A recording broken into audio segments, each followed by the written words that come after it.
Audio Jungle.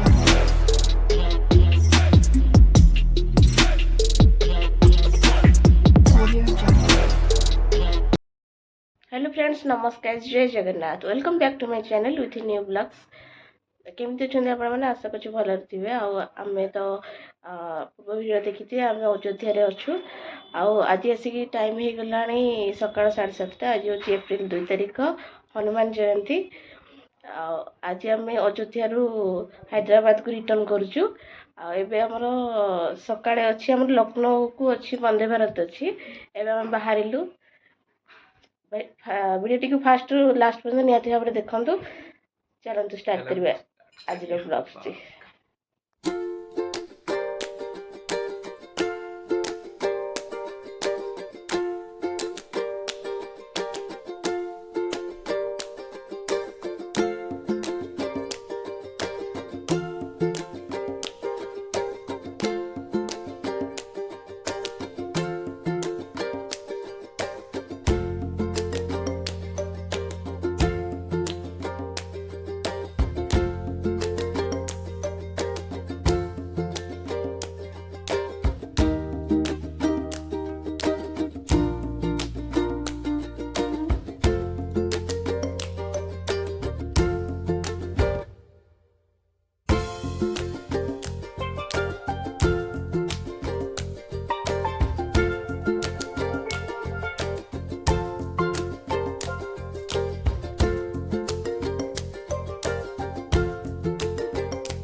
May I have your attention, please? Train number 22549 Vande Bharat Express from Gorakhpur to Prayagraj via Lucknow is arriving on platform number 1. कृपया ध्यान दीजिए गाड़ी संख्या गोरखपुर से चलकर लखनऊ के रास्ते प्रयागराज को जाने वाली कुछ ही समय में प्लेटफॉर्म क्रमांक 1 पर आ रही है।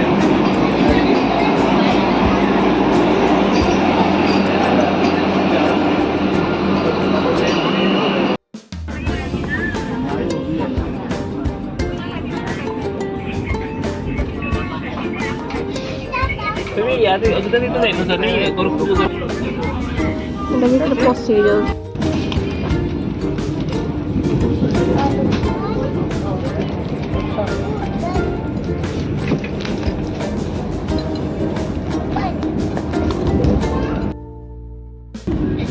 स्टेशन पाखे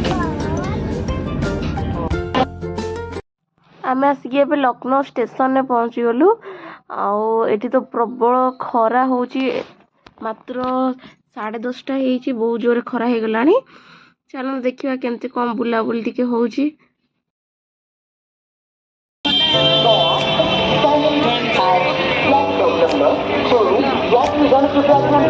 गाड़ी संख्या 12308 गाड़ी संख्या 12308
ଖରା ପାଇଁ ଆମେ କୁଆଡ଼େ ବୁଲାବୁଲି ଏତେ କରିପାରିଲୁନି। ଖାଲି ରେଲୱେ ଷ୍ଟେସନ ପାଖରେ ଆମର ଗୋଟେ ମଲ୍ ଥିଲା, ସେଇଠି ଟିକେ ଯାଇକି ଟିକେ ବୁଲାବୁଲି କରିଥିଲୁ।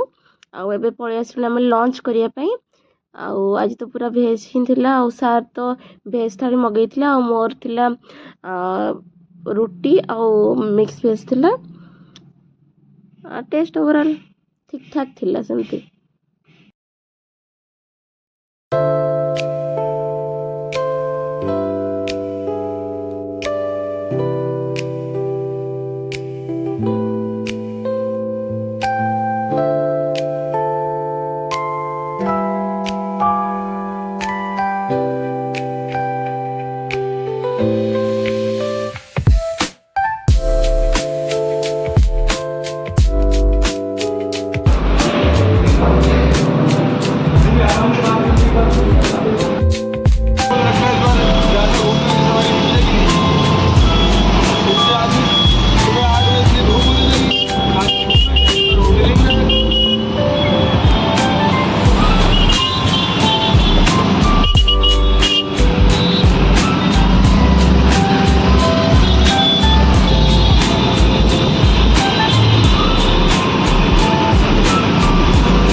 ସେଇଠି ଆସିଲା ପରେ ଆମେ ରୋଡ଼ ପାଖରେ ଦେଖିଲୁ ବେଲ ଜୁସ୍ ହେଉଥିଲା, ଯେଉଁଟାକି ବେଲ ଆମକୁ ହାଇଦ୍ରାବାଦରେ ମିଳୁନାହିଁ।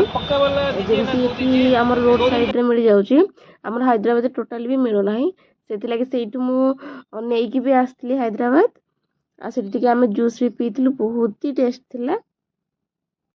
ଆଉ ଏଇ ଜୁସ୍ ମୋର ବହୁତ ଫେଭରେଟ୍, ତ ପାଇଛି ମାନେ ନିହାତି ଭାବରେ ନେଇକି ଆସିବି। ଏବେ ଆମେ ଟିକେ ଷ୍ଟେସନରେ ରହିଯାଇଥିଲୁ, ଯେହେତୁ ଏତେ ଜୋର ଖରା ହେଉଥିଲା। ତାପରେ ଆମର ଲକ୍ଷ୍ନୌରୁ ହାଇଦ୍ରାବାଦ ଫ୍ଲାଇଟ୍ ଥିଲା, ଯେଉଁଟାକି ଫ୍ଲାଇଟ୍ ଆମର ଟିକେ ଡିଲେ ଥିଲା। ତ ସେଥିଲାଗି ଆମେ ଟିକେ ୱେଟ୍ କରିକି ଏବେ ଆମେ ଚାଲିଲୁ ଏୟାରପୋର୍ଟ, ଯେଉଁଟାକି ଆମେ ଲକ୍ଷ୍ନୌରୁ ଯଦି ଆପଣମାନେ ଯାଉଛନ୍ତି କୌଣସି ଓଲା ଉବେର କରିକି ଯାଉଛନ୍ତି ତ ଟିକେ ଡିଷ୍ଟାନ୍ସ ପଡ଼ିବ। କିନ୍ତୁ ଆପଣ ଯଦି ମେଟ୍ରୋରେ ଯାଉଛନ୍ତି ତ ଆପଣଙ୍କୁ ଏୟାରପୋର୍ଟ ପାଖରେ ପୁରା ଓହ୍ଲାଇବାକୁ ପଡ଼ିବ। କିନ୍ତୁ ଓଲା ତ ଆପଣମାନେ ଯେଉଁମାନେ କି ଯାଉଛନ୍ତି ଲକ୍ଷ୍ନୌ ଏୟାରପୋର୍ଟକୁ, ଆପଣମାନେ ମେଟ୍ରୋରେ ହିଁ ଯାଆନ୍ତୁ, ସେଇଠି ପାଖରେ ହିଁ ଓହ୍ଲେଇବେ। ଆଉ ଯଦି ଆପଣ ଓଲା ଉବେର କରିକି କିଛି ବି ଯାଉଛନ୍ତି ତ ଆପଣଙ୍କୁ ୱାକିଂ କରିବାକୁ ପଡ଼ିବ କିଛି ଟାଇମ୍। ଏଇଟା ଦେଖିପାରୁଥିବେ ଆମର ଏୟାରପୋର୍ଟଟା, ଆଉ ମେଟ୍ରୋ ଆମର ପୁରା ଏୟାରପୋର୍ଟ ପାଖରେ ପୁରା ନେଇକି ଆମକୁ ଛାଡ଼ିବ।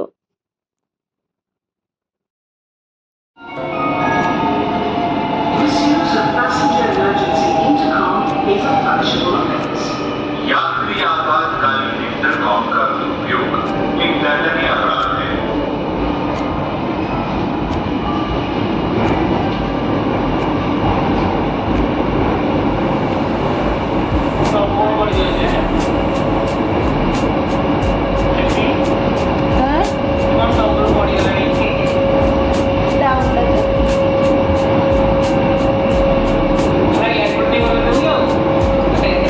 ଭଲ ତ।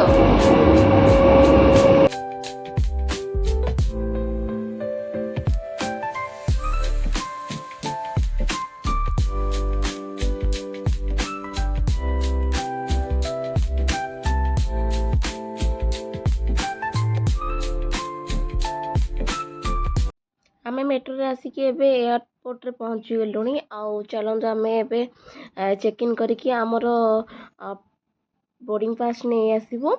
ଆଉ ଆମେ କେମିତି କ'ଣ ଟ୍ରାଭେଲିଂ କରୁଛୁ ଫ୍ଲାଇଟ୍ରେ ଆପଣମାନେ ନେକ୍ସଟ ଭିଡ଼ିଓରେ ଦେଖିପାରିବେ। ଆଉ ଆଜିର ଭିଡ଼ିଓଟି କେମିତି କ'ଣ ଲାଗିଲା ନିହାତି ଭାବରେ ମୋତେ କମେଣ୍ଟରେ ଜଣାଇବେ। ଆଉ ଲକ୍ଷ୍ନୌରେ ତ ଆମେ ଏତେ କିଛି ବୁଲାବୁଲି କରିପାରିଲୁନି, ଯେହେତୁ बहुत ही खरा थिला तो अल्प बुलाबुली करके हम पळै आसलु आउ केमती कौन लागला भिडियोटी निहाती भाव में कमेंट जनइबे भिडियोटी भल लगे लाइक करेंगे शेयर करेंगे कमेंट करेंगे आउ नेक्स्ट वीडियो देखिए निहाती भाव चैनल को सब्सक्राइब करदेवे ताकि मो वीडियो पकेले आपण मानक पाखु निहाती भाव नोटिफिकेशन फास्ट जीवो आउ एतिकी रहिली पुणी देखा न्यू ब्लॉग रे नमस्कार जय जगन्नाथ।